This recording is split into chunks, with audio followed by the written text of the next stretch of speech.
gitu. Kamu lahirnya di Sulawesi Tenggara? Oh, bukan di Bali bukan? Oh, ya, baik. Manggilnya siapa saya? Murah. Murah. Ya. Murah sehat siang hari ini? Siap. Baik. Siap untuk uji skripsinya ya? Siap. Baik. Ini adalah ujian skripsi, sehingga materi ujian itu bukan hanya yang ada di skripsi, tapi bisa juga untuk materi yang lain yang terkait dengan bidang-bidang ilmu ya, yang kamu pelajari selama ini selama 8 semester. Baik, sebelum dimulai saya persilahkan untuk berdoa. Berdoa mulai. Berdoa selesai.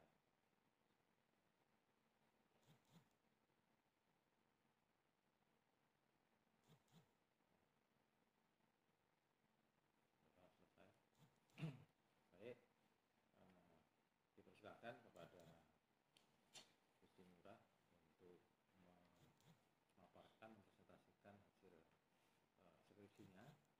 Beri waktu maksimal 15 menit ya Pak ya? 15 menit maksimal. Bersilakan. Terima kasih atas kesempatan diberikan. Mohon izin Bapak, saya mempresentasikan skripsi saya yang berjudul Keberhasilan Problematika Solusi dan Dampak Kegiatan Akses Reform Budidaya Ikan Koi oleh Transmigran Studi di Desa Marga Cinta, Kecamatan Moramu, Kabupaten Penang Selatan. Latar belakang: peningkatan jumlah penduduk terpusat di wilayah Jawa mendorong pemerintah melakukan pemerataan kesejahteraan pembangunan wilayah melalui program transmigrasi. Untuk menjamin keamanan dan kepastian hukum hak atas tanah transmigrasi, maka pensertifikatan dilakukan melalui reforma agraria melalui penataan aset pada tahun 2020. Demi menciptakan kesejahteraan, maka pemerintah melakukan melalui Kementerian Agraria dan Tata Ruang melanjutkan reforma agraria dengan penataan akses pada tahun 2001 hingga 2023 dengan kegiatan kesejahteraan rakyat berbasis tanah dengan memaksimalkan potensi wilayah. Desa Marga Cinta melakukan kegiatan akses reform pemberdayaan tanah transmigran melalui pembudidayaan ikan koi. Rumusan masalah, tujuan penelitian dan landasan teori. Rumusan masalah saya 4, yakni pertama, bagaimana mekanisme pelaksanaan program akses reform. Kedua, bagaimana keberhasilan kegiatan akses reform.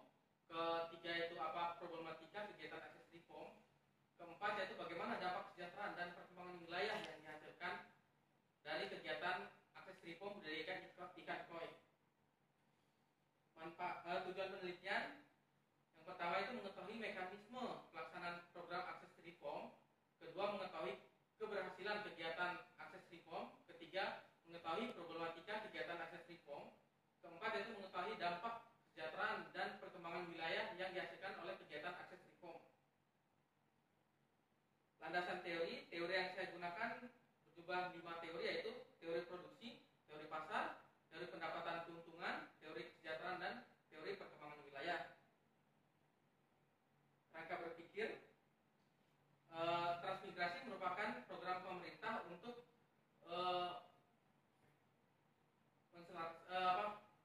menyimbangkan penduduk dan kesejahteraan masyarakat. Reforma agraria hadir untuk menciptakan kesejahteraan dan keseimbangan tersebut melalui penataan akses dan penataan aset. Yang pertama dilakukan itu penataan aset, yaitu kegiatan redistribusi tanah. Yang kedua itu penataan akses dengan tema pemberdayaan masyarakat berbasis tanah dengan pengembangan pembudidayaan ikan koi.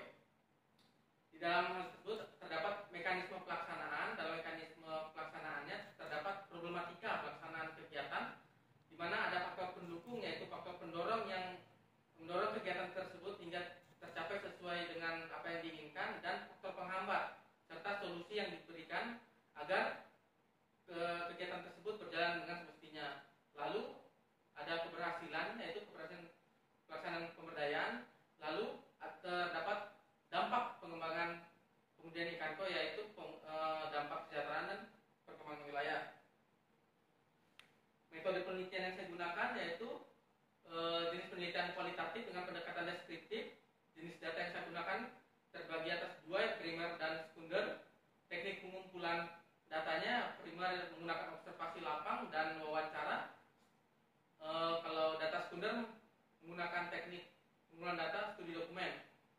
Sumber data yang saya gunakan yaitu pertama itu dari staf seksi penataan dan pemberdayaan, kedua dari field staff, kedua dari kepala desa Marga Cinta, keempat dari sekretaris desa Marga Cinta, kelima ketua kelompok tani, 6 anggota kelompok tani, ketujuh laporan akses reform, 8 profil desa, dan 9 dokumen yang relevan. Teknik analisis data melalui observasi yaitu analisis spasial dan deskriptif, dari wawancara analisis deskriptif, analisis produksi pasar, analisis teori pendapatan, analisis teori keuntungan, melalui studi dokumen yakni analisis spasial, analisis teori kesejahteraan, analisis teori perkembangan wilayah, dan analisis deskriptif. Lokasi penelitian terbagi dua yaitu Kantor Pertanahan Kabupaten Konawe Selatan dan Desa Marga Cinta Kecamatan Muramo Kabupaten Konawe Selatan. Hasil dan pembahasan. Pertama, potensi desa. Desa Marga Cinta terdiri dari 12 RT dan 4 RW tergolong sebagai desa berkembang. Jumlah transmigran 1.814 jiwa. Tersusun dari 3 jenis batuan gamping, pasir, dan lempung. Memiliki ketinggian sekitar 0 sampai 30 mdpl, 45% wilayah datar dengan kemiringan 0 sampai 8%. Memiliki 2 sumber air yaitu Sungai Baku Taru dan melalui air pegunungan. Terdiri dari 6 jenis pemanfaatan, 41% dimanfaatkan sebagai pertanian sawah dan 1% sebagai perikanan. Jika dilihat pada tabel, potensi penghasilan yang dapat didapatkan jika tidak melalui tengkuak dan mampu memenuhi permintaan pasar, penghasilan pembudidaya ikan koi hingga 72 juta per bulannya. Mekanisme pelaksanaan, terdapat 3 mekanisme yaitu tahap persiapan, pelaksanaan, dan tahap evaluasi. Tahap persiapan merupakan pertama itu melakukan keselarasan persepsi terhadap program akses reform, kedua itu meninjau lokasi, ketiga penerimaan field staff, keempat membentuk tim akses reform, dan terakhir menetapkan lokasi. Tahap pelaksanaan diliputi pemetaan sosial, kedua pembinaan edukasi, ketiga permodalan kegiatan akses reform, dan terakhir pendampingan kegiatan. Tahap evaluasi dan pelaporan yakni melakukan koordinasi dan evaluasi terhadap pelaksanaan akses reform. Yang kedua itu penyusunan laporan. Keberhasilan kegiatan akses reform. Akses reform merupakan tugas dari Kementerian Agraria dan Tata Ruang melalui kantor wilayah dan kantor pertanahan daerah dengan tujuan untuk kesejahteraan bagi masyarakat dengan indikator peningkatan pendapatan per kapita. Hal yang dicapai selama akses reform yaitu pertama kenaikan pendapatan dari 7 juta menjadi 11 juta per bulan, kedua peningkatan permintaan ikan koi, ketiga yang menciptakan sumber kegiatan bagi transmigrasi. Problematika yang pertama itu jumlah anggaran yang tidak mencukupi untuk membackup semua kebutuhan, kedua itu ketersediaan sarana dan prasarana masih tradisional dan jumlahnya kurang memadai, ketiga tidak tersedia pelatihan sehingga tidak terjadi transfer ilmu.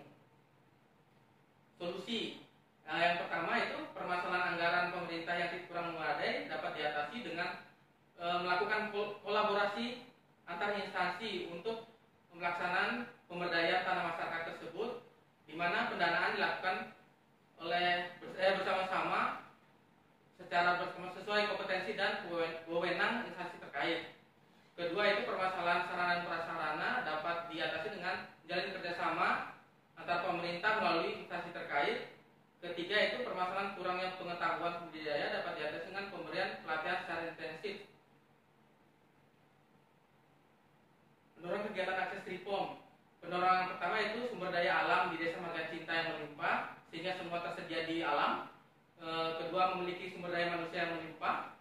Ketiga, tersedia fasilitas pasar ikan koi. Keempat, tersedia fasilitas irigasi. Terakhir yaitu iklim yang sesuai dengan syarat hidup dari ikan koi tersebut. Dampak kesejahteraan. Yang pertama yaitu ekonomi. Jika dilihat pada tabel, terjadi perubahan taraf pendapatan per kapita. Awalnya sekitar 7 juta per bulan, sekarang menjadi 11 juta per bulan. Dampak psikologis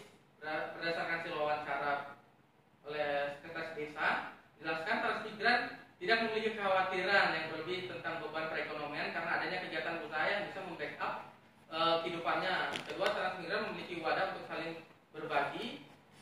Selanjutnya dampak sosial yaitu masyarakat menjadi harmonis dan prinsip saling membantu sesama sesuai dengan yang dikatakan kepala desa. Dilihat dari kerjasama yang baik dapat dilihat seperti transmigran secara rutin melaksanakan pertemuan. Kedua yaitu wujud pemerintah desa hadir, yaitu membangun sarana dan prasarana pelelangan ikan koi. Dan terakhir itu dampak kesejahteraan budaya. Berdasarkan penjelasan Kepala Desa Marga Cinta, menjelaskan bahwa desa tersebut senantiasa menjaga dan melestarikan adat istiadat yang diperoleh dari leluhurnya.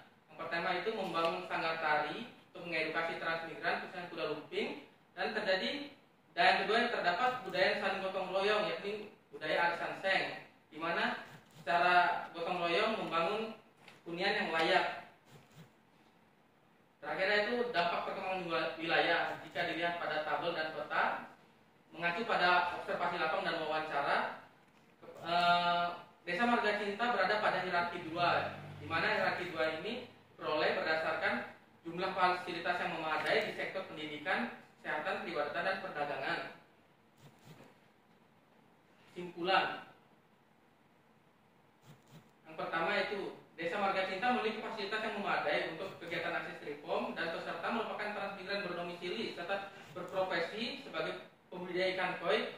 Pada kegiatan akses reform mengambil permodal pemberdayaan tanah masyarakat berbasis korporasi. Mekanisme pelaksanaan kegiatan akses reform terdiri atas 3, yaitu tahap persiapan, pelaksanaan, dan evaluasi pelaporan. Kesimpulan kedua itu problematika pelaksanaan akses reform diantaranya terjadi permasalahan anggaran, kualitas dan jumlah sarana prasarana yang tidak memadai, dan keterampilan yang kurang. Solusinya itu memberi penyuluhan kepada transmigran dan bekerja sama mengusulkan bantuan penyediaan sarana dan prasarana ke instansi terkait. Pendorong pelaksanaan akses reform diantaranya itu sumber daya alam dan manusia yang melimpah dan ketersediaan pasar yang baik.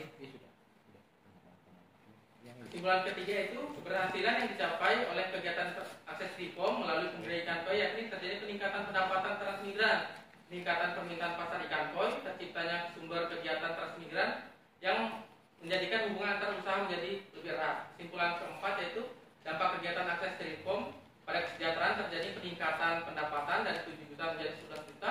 Kesejahteraan psikologi, transmigran tidak khawatir tentang kebutuhan hidupnya karena memiliki kegiatan atau usaha. Ketiga, kesejahteraan sosial, transmigran menjadi lebih harmonis dan saling bekerja sama. Kesejahteraan budaya, yaitu transmigran menjadi lebih gotong royong, misalnya budayaan saling membantu melalui arisan seng. Dampak terhadap perkembangan wilayah, Desa Marga Cinta berada pada hierarki 2 di Kecamatan Moramo berdasarkan jumlah kualitas fasilitas umum, kegiatan akses reform menyumbang seperti didirikan pasar ikan koi.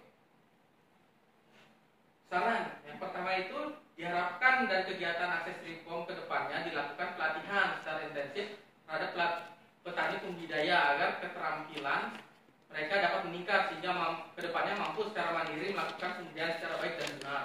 Kedua, perencanaan pelaksanaan akses reform seharusnya dilakukan penyatuan program terhadap pemerintah pusat dan daerah untuk membina masyarakat.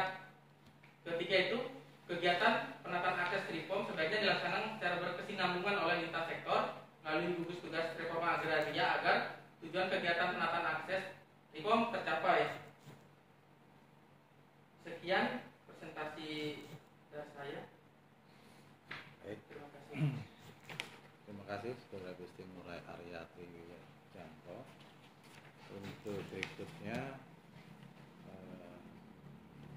saya persilahkan untuk Pak Aris. Oke. Tanggapan tentang skripsi ini. Assalamualaikum warahmatullahi wabarakatuh. Salam sejahtera buat kita semua. Yang saya hormati Pak Ketua STPN, Pak Sentot, Pak Rahmat Riyadi, kemudian Mas Gusti Ngurah Arya. Hari ini saya ingin menguji skripsi. Jadi pertama silakan buka halaman 70. Sudah ketemu? Sudah? Halaman 70 ya. Halaman 70 itu kan di alinea kedua bicara tentang konsep wilayah tanah usaha. Oke? Terus kemudian judul skripsi kamu kan keberhasilan problematika, solusi dan dampak kegiatan akses reform budidaya ikan koi oleh Transmigran.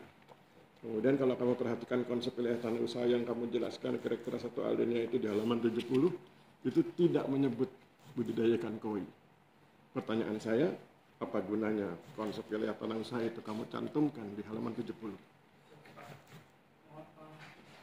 Mohon izin Bapak menjelaskan konsep tanah usaha saya gunakan sebagai acuan menurut kemiringan idealnya untuk sesuai konsep tanah wilayah untuk kemiringan tersebut dalam pembudidayaan ikan koi itu sesuai karena didukung dengan air dan sumber daya. Di halaman berapa kamu bilang sesuai?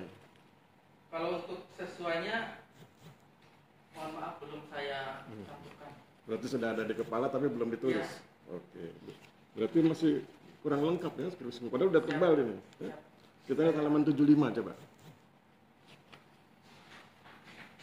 Halaman 75. Sudah? Ya, kan kamu tulis di situ. Kira-kira kalimat ketiga ya. Dapat dikatakan sumber daya manusia yang ada tidak berpihak pada satu gender saja. Pertanyaan saya, apa maksudnya ini? Tidak berpihak pada satu gender saja. Maksudnya di sini program transmigrasi program akses reform tersebut tidak melihat dari gender, Pak. Namun dilihat dari potensi yang dimiliki oleh transmigran tersebut. Jadi laki-laki dan perempuan itu berhak masuk di kegiatan akses reform berdasarkan potensi yang dimilikinya. Dan di sini juga saya mencantumkan perbandingan antara laki-laki dan perempuan ini untuk menunjukkan bahwa di desa tersebut tidak terjadi ketimpangan laki-laki atau perempuan yang lebih banyak, sehingga untuk proses pelaksanaan akses reform itu juga bisa berjalan dengan lancar. Ketika bicara tentang budidaya ikan koi, mana yang paling berperan? Laki-laki atau perempuan? Sebenarnya dua-duanya berperan, Pak, secara ini. Karena misalnya di halaman berapa kamu tulis bahwa dua-duanya berperan? Belum ada, Pak. Terus. Maksudnya saya di sini berperannya laki-laki biasa pergi ke kamu deskripsikan nggak laki-laki dalam konteks budidaya ikan koi, laki-laki perannya seperti ini, perempuan perannya, kan ada istilah berbagi peran itu ya? Belum. Kalau misalnya suatu saat kamu sudah masukkan konsep berbagi peran di dalam skripsimu, apakah kemudian pernyataan tidak berpihak pada gender itu betul? Dari mana alasannya kau anggap itu betul pernyataannya? Kenapa kamu nggak bilang bahwa berpihak sesuai dengan kondisi gender? Karena maksud saya memberdayakan wanita dengan memberdayakan laki-laki kan beda ya? Ada cara memberdayakan wanita, ada cara memberdayakan laki-laki, baik dalam konteks kehidupan sehari-hari maupun dalam konteks profesi. Dalam sini tidak membedakan gender karena misalnya dilakukan program itu perempuan sebagai pendukung, Pak. Perempuan sebagai pendukung berarti utamanya laki-laki. Utama laki-laki, tapi berarti di sini paling disoroti laki-laki tuh. Berarti sebetulnya di lapangan yang paling diberdayakan laki-lakinya. Siap. Kalau yang paling diberdayakan lakinya berarti tidak tepat ketika kamu bilang tidak berpihak pada satu gender. Berarti kan itu berpihak. Kalau kamu perempuannya juga, Pak, berperan sebagai pendukung. Iya, pendukung itu kan berarti level 2 tuh. Kalau kita buat level 1-nya laki-laki, level 2-nya perempuan. Yang diutamakan laki-laki. Berarti ketika kamu memberdayakan, kamu lebih memberdayakan laki-laki daripada perempuan, ya begitu kan? Tapi perempuan juga bisa masuk dalam akses reform. Iya, tapi kan yang paling diberdayakan laki-laki kan? Dalam konteks ini memang laki-laki. Nah, ditulis nggak di sini? Belum. Oke. Selalu belum kamu ya. Oke, halaman 77. Halaman 77. Saya bacakan ya alinea kedua. Sudah ketemu? Siapa, Pak? Ya, selain alinea kedua. Selain menempuh pendidikan formal, transmigran juga sering melakukan peningkatan pengetahuan dan keterampilan melalui pelatihan dan pembinaan sesuai profesi yang ditekuni oleh para transmigran. Oke? Sudah aku baca ya? Pertanyaan saya, apa buktinya? Apa buktinya pernyataanmu ini loh? Ini kan pernyataan nih, buktinya apa? Buktinya itu saya lihat di sana itu ada suatu, jadi ada kelompok usaha, kelompok tani Pak. Dari kelompok tani itu berdasarkan keterangan dari ketua kelompoknya sering mengadakan, bukan sering, pernah mengadakan kayak pelatihan, penyuluhan gitu loh Pak. Dan didukung di sana juga ada balai untuk pelatihan tersebut dan ada petugasnya Pak. Di halaman berapa kamu tulis itu? Untuk fasilitas yang mendukung pernyataan ini loh. Kan harus ada buktinya, coba. siap.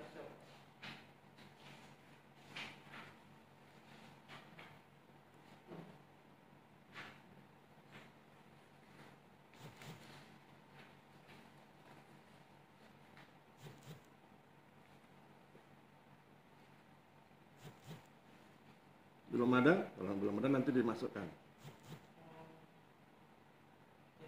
Belum? Berapa kali kamu bilang belum ada? Kalau untuk soalnya kemarin untuk fasilitas umumnya Setiap saya tanya pasti belum ada. Oke ya, kita lanjut ya.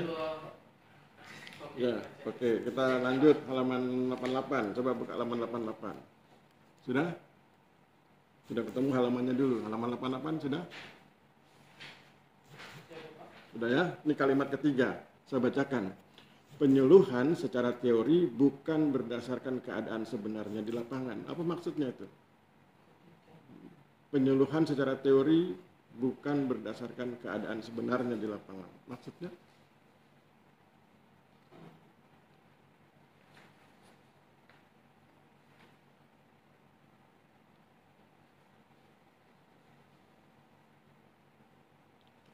Baris ketiga, kalimat ketiga. Baris ketiga. Halaman 88. Hilang halaman. 88. Halaman 88, 88. Baris ketiga. P. Penyuluhan secara teori bukan. Halamannya udah ketemu belum? Yang tabel ya Pak? Bukan, tulisan ini. Halaman 88. 88 betul tuh? Di atas kelompok judul kelompok menerima akses. Sudah ketemu halamannya? Ada 3 baris dihitung, 1, 2, 3 kan pembudidaya di lapangan dilaksanakan. Sudah ketemu kata dilaksanakan, baris ketiga sudah ya? Dilaksanakan hanya. Terus saya baca ini loh, penyuluhan secara teori bukan berdasarkan keadaan sebenarnya di lapangan. Maksudnya gimana?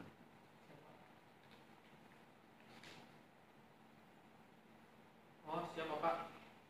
Di sini dimaksudkan penyuluhan tidak tepat. Jadi menurut petani di sana Pak, mereka sebenarnya menginginkan pelatihan yang langsung terjun ke lapangan, tidak hanya sekedar on class. Jadi hanya teori, tapi tidak terjun ke lapangan. Sedangkan transmigran butuhnya langsung action di lapangan sehingga dia bisa melihat langsung bagaimana cara pengaplikasian teori tersebut dan bisa diterapkan di kolam mereka. Oke. Namun pertanyaan saya, kamu sependapat nggak dengan pendapat itu? Kalau saya sependapat Pak. Kalau kamu sependapat, di bagian mana kamu tulis di sini bahwa kamu sependapat dengan pendapat itu? Di rekomendasinya Pak saya. Rekomendasi itu kan terakhir. Ya, Pak, jadi Halaman 88 kan kita masih bicara halaman 8. kalau Kan di 88 saya tidak berikan Pak. halaman 88 itu berarti bicara tentang pendapat masyarakat tuh. Ya. Halaman 88 bicara tentang pendapat masyarakat dalam konteks penyuluhan gitu ya. Ya. Oke, masyarakat berpendapat itu nggak tepat kalau cuma teori, mana prakteknya gitu ya. Ya. Nah, pertanyaan saya, kamu sependapat atau enggak? Jawabanmu sependapat. Pertanyaan berikutnya di mana di kalimat di halaman ini kalau tulis? Kalau di 88 ada saya simpannya di rekomendasi. Kenapa jauh sekali di rekomendasi? Apa kamu menganggap itu nggak penting? Apakah kamu menganggap pendapatmu tidak penting? Kalau pikiran saya bisa dikasih di rekomendasi Pak. Oke. Padahal itu menjadi penting untuk minimal untuk membahas pendapat masyarakat itu. Jadi ketika masyarakat menganggap teori tidak penting, kan kamu bisa cerita bahwa seseorang itu bisa praktek kalau teorinya sudah menguasai. Bahwa penyuluhan itu kan proses. Pertama penyuluhan, kemudian nanti praktek, kemudian pendampingan, kemudian evaluasi gitu kan. Nah, itu kan harusnya kamu jelaskan di dalam sini di halaman 88 untuk menunjukkan bagaimana kamu membedah pendapat masyarakat itu kan. Kan kita nggak boleh telan mentah-mentah kemudian di belakang kamu rekomendasikan setuju begitu kan. Iya. Oke ya. Lanjut. Halaman 98. Halaman 98, sudah ketemu halamannya? Sudah? Kamu nggak pegang bukunya ya? Pegang Pak, kebetulan mungkin ini Pak, karya sama. Halaman 98. Sinan Bapak. Oke, itu kan ada yang cuma kecil itu, cuman. Oke ya, nah baris ketiga dari bawah kalimat terakhir, pemerintah itu, sudah ketemu? Nah, saya baca ya. Pemerintah harus lebih ekstra bergerak, terutama dalam pemenuhan kebutuhan pokok transmigran pembudidaya ikan koi, seperti modal, pengetahuan, dan alat pembudidaya ikan koi. Pertanyaan saya, kalimat ini perintah atau fakta? Saya ulang kalimatnya ya, biar kamu nggak bingung. Ya. Pemerintah harus lebih ekstra bergerak, terutama dalam pemenuhan kebutuhan pokok transmigran pembudidaya ikan koi, seperti modal, pengetahuan, dan alat pembudidaya ikan koi. Pertanyaan saya, ini perintah atau fakta?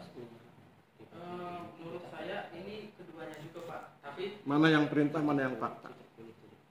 maksudnya perintah, jadi pemerintah itu lebih ekstra bergeraknya Pak. Siapa yang perintahkan itu? Masyarakat. Masyarakat mana kalimatnya masyarakat memerintahkan itu? Masyarakat berdasarkan problem yang ada Pak, permasalahan yang ada. Di halaman berapa itu? Permasalahan di tabel Pak, Halaman? 97. Kok jauh. Jadi kau anggap ini permasalahan, tabel 12 ya? Siap. Tabel 12 permasalahan. Permasalahan ini kan fakta ya? Ya, di lapangan. Permasalahan ini fakta. Kemudian muncul perintah. Tuh, kalimat yang terakhir kan perintah. Perintah siapa? Maksudnya kalau ini ada fakta, kemudian ini ada perintah, siapa yang bisa menghubungkan dari fakta menjadi perintah itu? Jadi karena ada fakta tersebut, masyarakat kan kesulitan untuk melakukan kegiatan.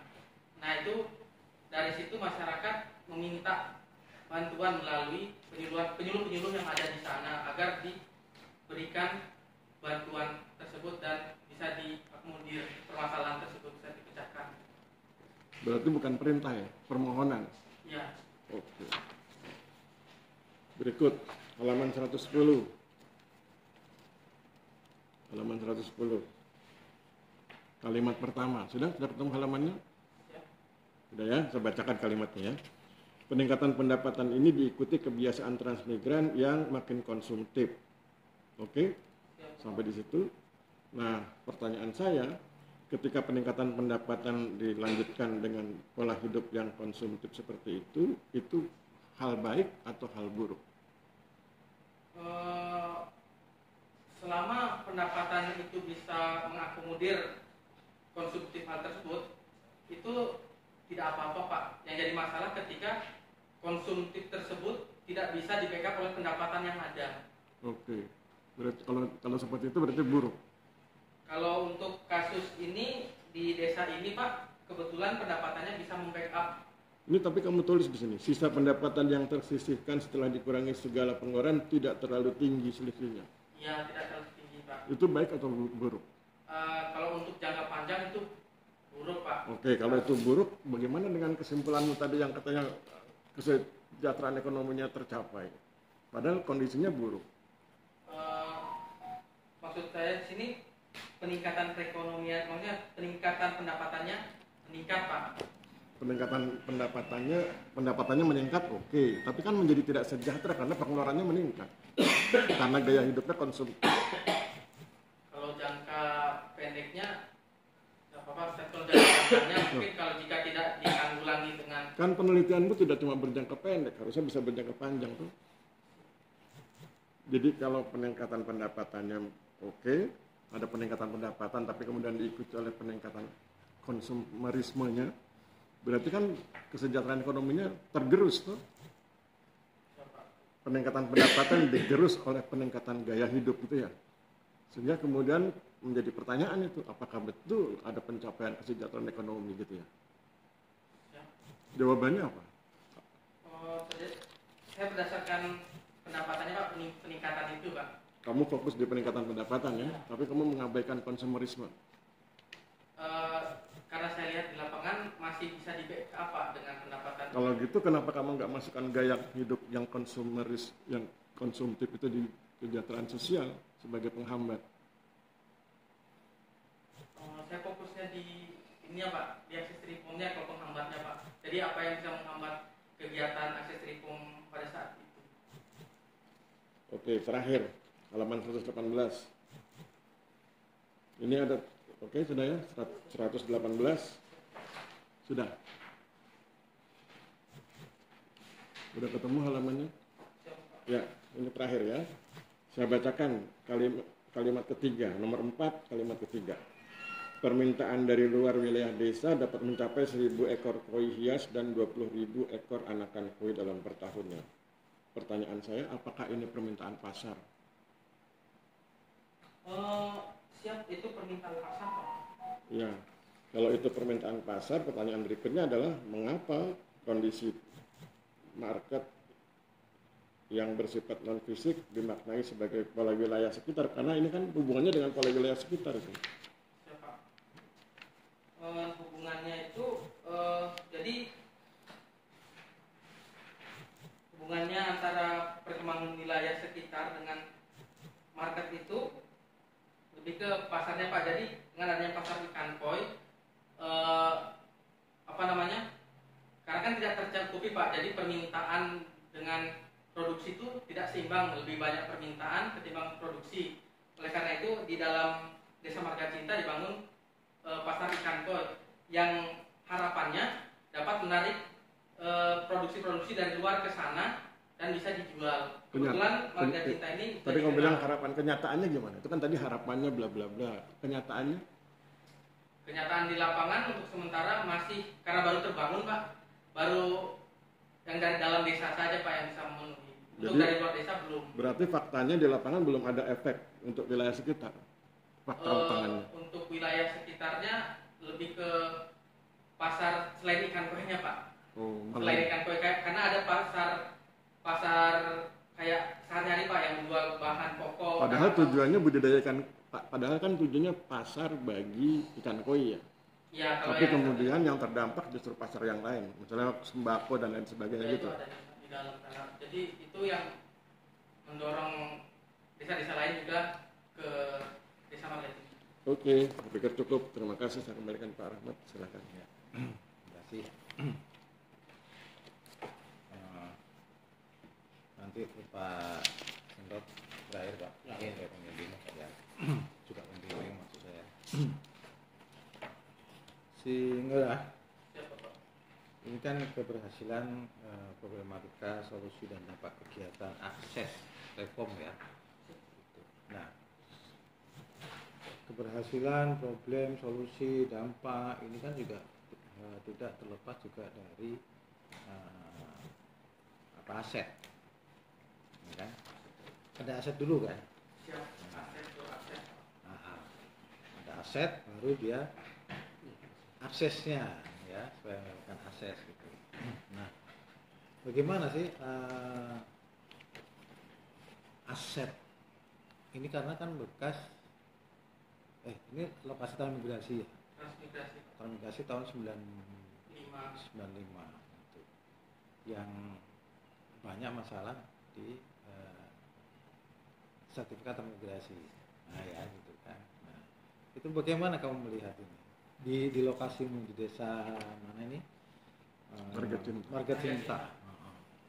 Kalau dari observasi lapangan yang saya lakukan di lapangan Pak, untuk aset transmigrasi sertifikat dulu sudah pernah ada pensertifikatan khusus transmigrasi Pak, dan ini ada beberapa memang yang belum disertifikatkan, maka karena ada program redistribusi tanah yaitu penataan aset, maka Desa Marga Cinta masuk dalam penlog aset tersebut.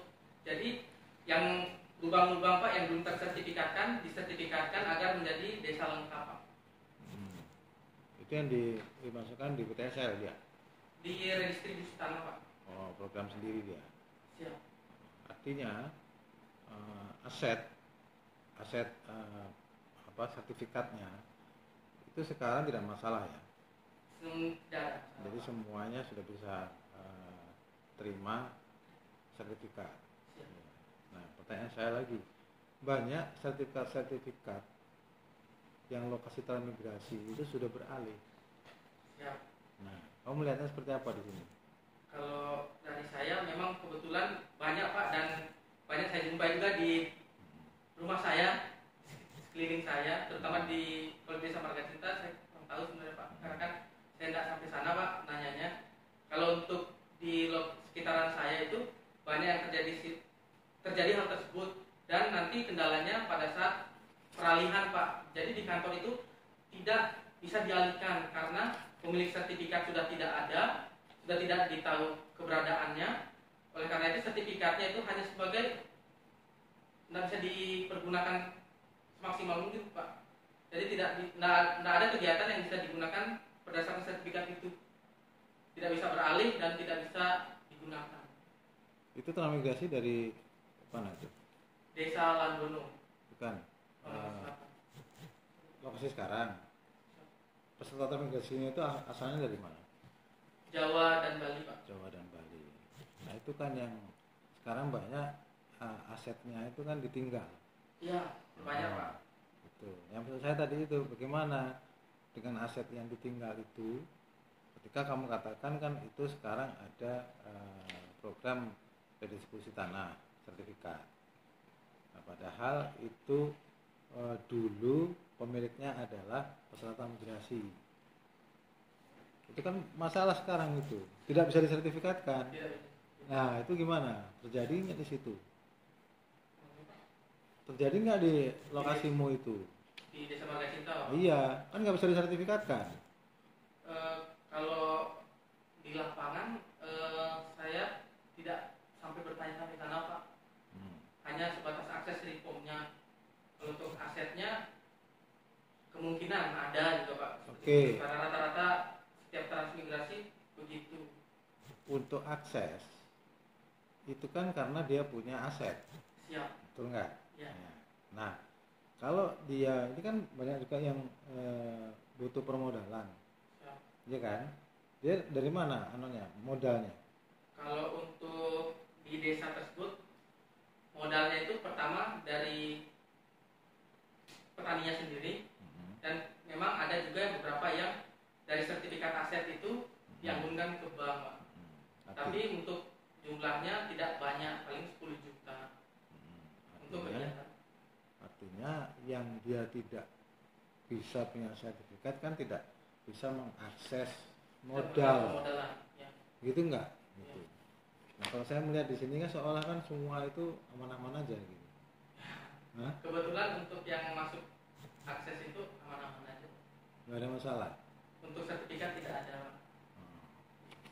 Oke. Kamu yang tahu kan, bukan kan?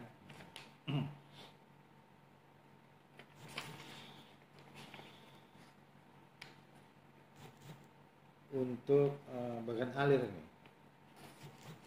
halaman 40 ya.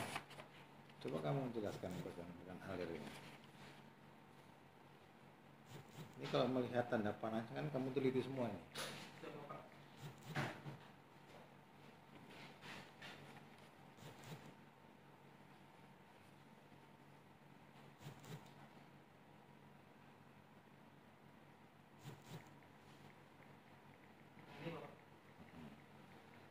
Ya coba dijelaskan gimana.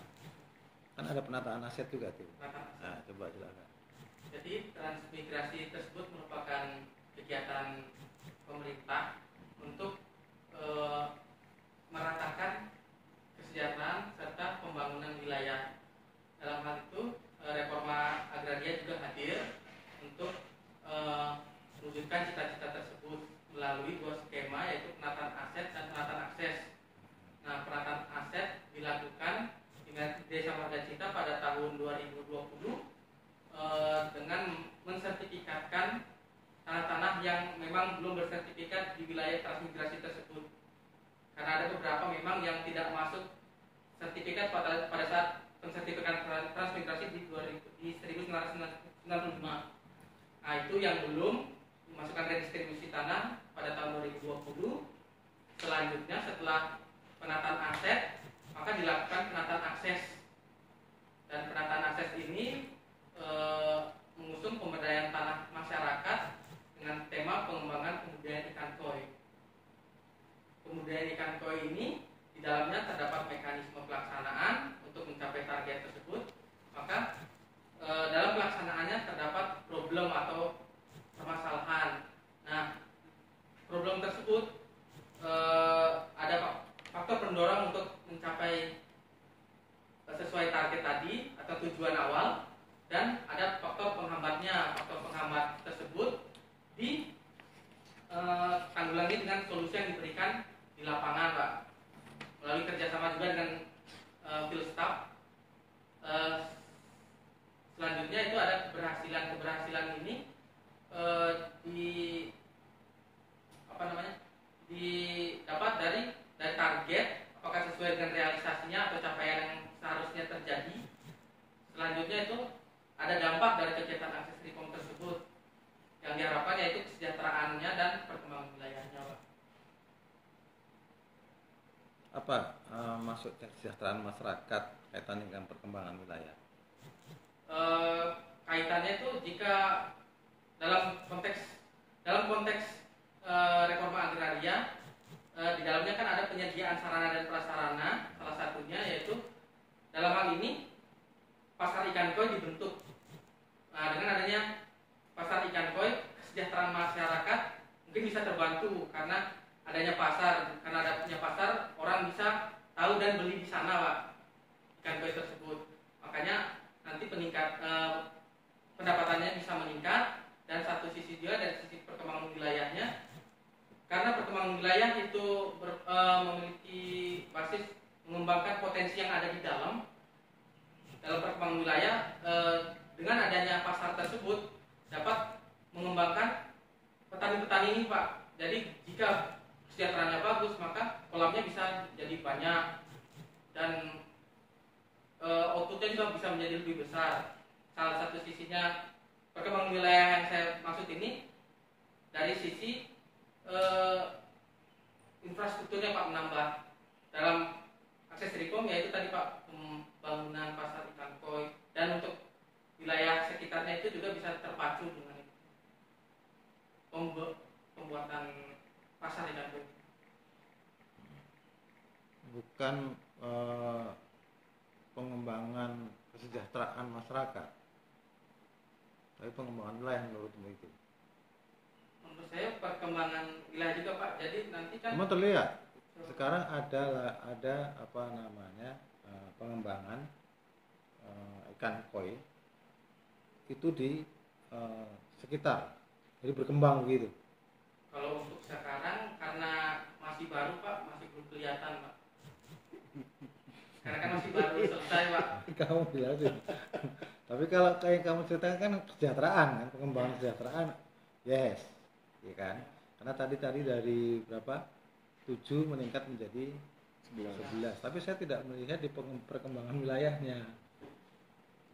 Kalau perkembangan wilayahnya, Pak, ya berdasarkan fasilitas umum. Perkembangan atau pembangunan? Perkembangan wilayah, Pak, karena kan dia menggali potensi yang ada di dalamnya, Pak, mengutamakan potensi yang di dalam untuk mensejahterakan di dalam wilayah tersebut. Jadi wilayahnya nggak berkembang dong? Untuk Pembangunannya yang berkembang. Ada peningkatan fasilitas, Pak.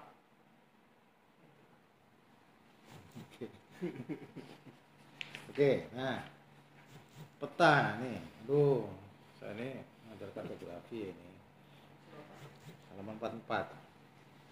Halaman 44. Kamu bisa baca peta ini?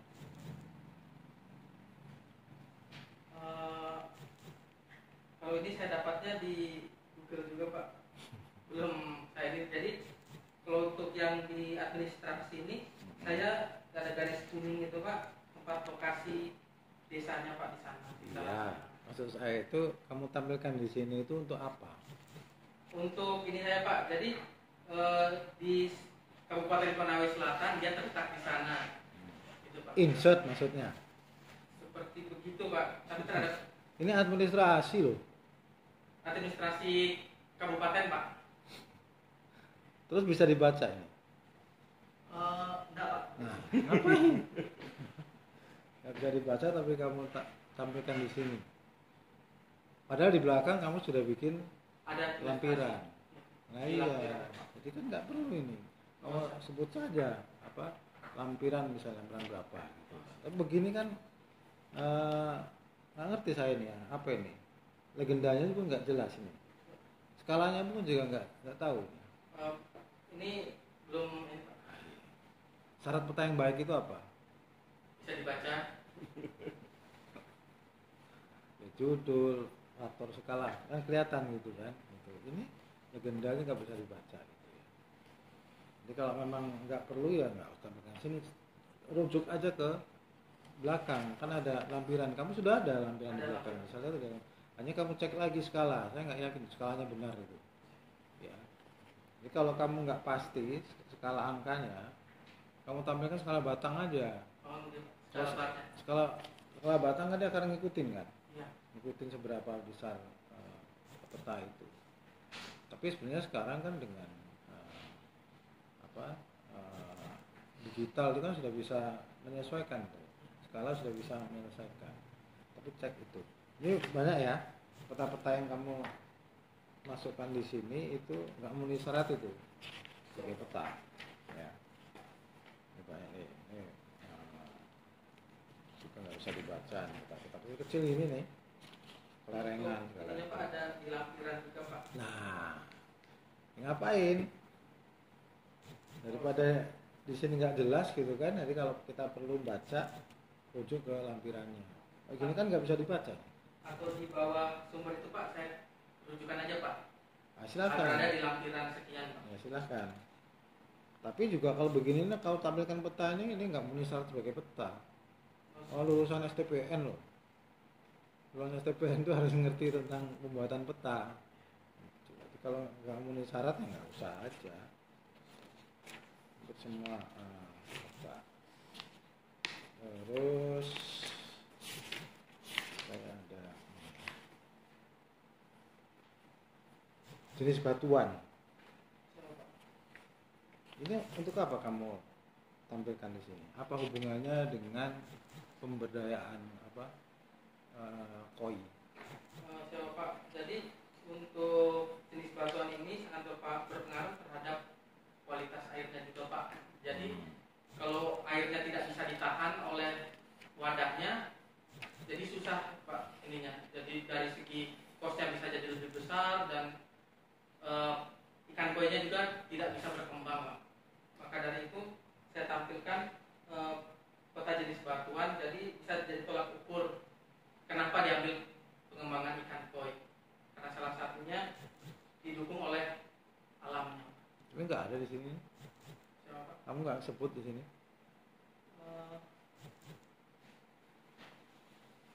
Ada kamu? Ada Pak di Mana?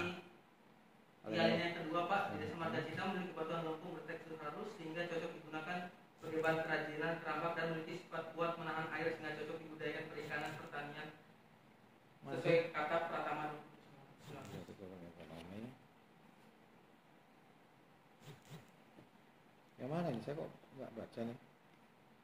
Di paragraf kedua Pak, Halaman berapa? jenis batuan 67. 67. Oh, jadi jenis batuan. Lampung.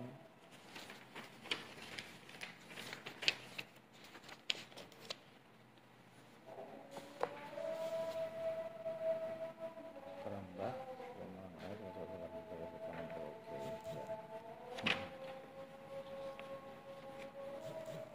Nah, kesimpulan. Kamu tahu kesimpulan itu apa sih? Kesimpulan itu sebuah rangkuman yang Rangkuman, ya. rangkuman berdasarkan rumusan masalah pertanyaan penelitian. Benar gitu. Jadi kesimpulan itu kan hasil akhir ya. lahir dari suatu penelitian. Nah ini kesimpulan itu diambil dari uraian yang sudah dijelaskan dalam tulisan. Nah ini banyak sekali kamu membuat satu kesimpulan. Ini Dua lembar. Hah? Dua lembar. Bener nggak? Ya. Kesimpulan itu sederhana, singkat, jelas. Begitu. Dia intisari dari hasil penelitianmu ini. Kalau baca ini kan jadi malah bingung lagi gitu. Ini semua ada di dalam sudah gitu. Sudah sebutkan. Gitu. Tapi tolong untuk kesimpulan nanti dipersingkat ya. Gitu. Jadi sederhana, singkat, jelas, begitu. Jelas kan? Oke. Nah, ini pertanyaan semua udah bagus di sini Pak. Baik, dari saya cukup. Sekian Pak. Oke, masih. Tolong di ini ya Mas. Jadi saudara saya ingatkan lagi terkait dengan RA. Jadi RA itu penataan kembali penguasaan pendidikan dengan pemanfaatan melalui dua jalur, satu legalisasi aset, penataan aset, yang kedua adalah penataan akses untuk menekan sengketa pertanahan dan sengketa agraria dan meningkatkan kesejahteraan masyarakat. Itu kata-kata kunci yang tidak boleh lepas, pemahaman tentang RA. Nah, lalu penataan aset melalui redistribusi tanah sampai dikeluarkannya sertifikat.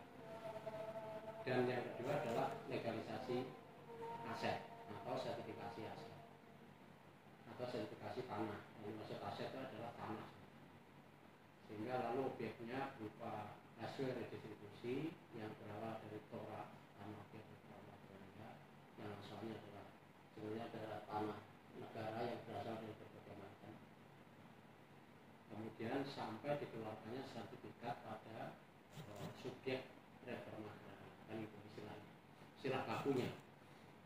Nah, sehingga kemudian yang kedua adalah legalisasi aset, sehingga harapannya seluruh tanah baik yang berasal dari distribusi maupun tanah-tanah adat, tanah waris, tanah dan macam-macam, semua adalah ada sertifikat.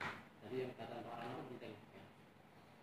Sehingga bicara akses reform tidak lepas dari aset reform. Nah, kalau ini pemahamanmu harus dibawa ke sana. Nah, sehingga sebenarnya tadi kami sudah sampaikan bahwa di desa itu tahun 1909 sekian sudah sertifikasi kan gitu. Tapi diantaranya barangkali karena ada pecah dan lain-lain, kemudian ada yang belum, lalu dilakukan kontrol dari 2020. Ya silakan berapa? Legalisasi aset berikutnya dulu. 2020. Nah, 2020 kan, sehingga kan ini menjadi hal yang perlu di-stress bahwa sebelum akses reform dimulai itu memang mereka sudah bermodalkan tanah ya dengan sertifikatnya. Ini jangan sampai nanti kamu itu hal yang sebenarnya menjadi prerequisite atau persyaratan bahwa akses reform itu akan bisa dilaksanakan. Mengapa? Karena akses reform itu kunci kegiatannya adalah pemberdayaan. Pemberdayaan itu apa sebenarnya? Pemberdayaan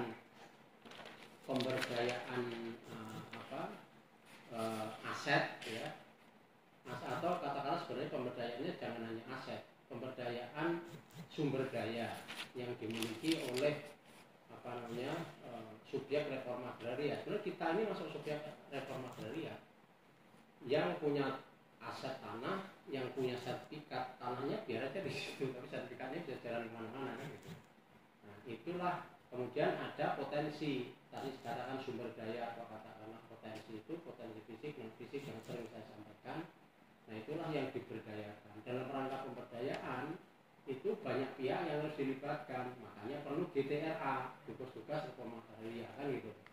Nah GTRA itulah yang sebenarnya penopang ini, dan di samping itu butuh modal. Nggak mungkin satu resource, misalnya tanahnya ada, ya kan, airnya ada, tapi kalau nggak bisa beli bibit koin nggak mungkin juga, nggak bisa beli pakan koin nggak mungkin juga, ya, nggak bisa, katakanlah nggak bisa suruh orang untuk melihara misalnya, nggak mungkin juga, sehingga perlu kos duit kan. Duit ini dari mana? Untuk pemula dia nggak mungkin tanpa kita menyekolahkan serdikatnya. Sehingga ini dua hal yang tidak bisa dilepaskan. Jadi pemahamanmu harus komprehensif betul tentang data. Kamu sekarang nanti bentar lagi sarjana terapan ya, bidang pertanahan, harus menguasai. Jadi unsur pemberdayaan ini menjadi kunci di dalam RA, khususnya akses report. Dia masih harus ada asetnya ada, tetapi yang penting adalah sertifikat tadi, legalisasi aset ini sebagai modal dia. Di samping tanahnya, di samping airnya, di samping kemampuan apa yang bersangkutan dari ditanyakan Pak Aris, apakah yang laki atau perempuan yang paling dominan kan? Ini menjadi penting karena memang itulah sumber daya yang akan kita gabung menjadi satu resource yang akan menghasilkan kegiatan. Kegiatan akan menghasilkan produk akan dijual menghasilkan uang. Lalu bicara mengenai pasar, disampaikan apakah pasar maunya lokal, tradisional atau sudah virtual. Nah, ini juga penting.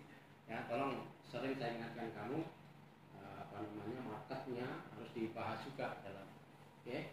Tapi saya lihat memang kamu termasuk orang yang mendengar, walaupun di sana sini masih tadi.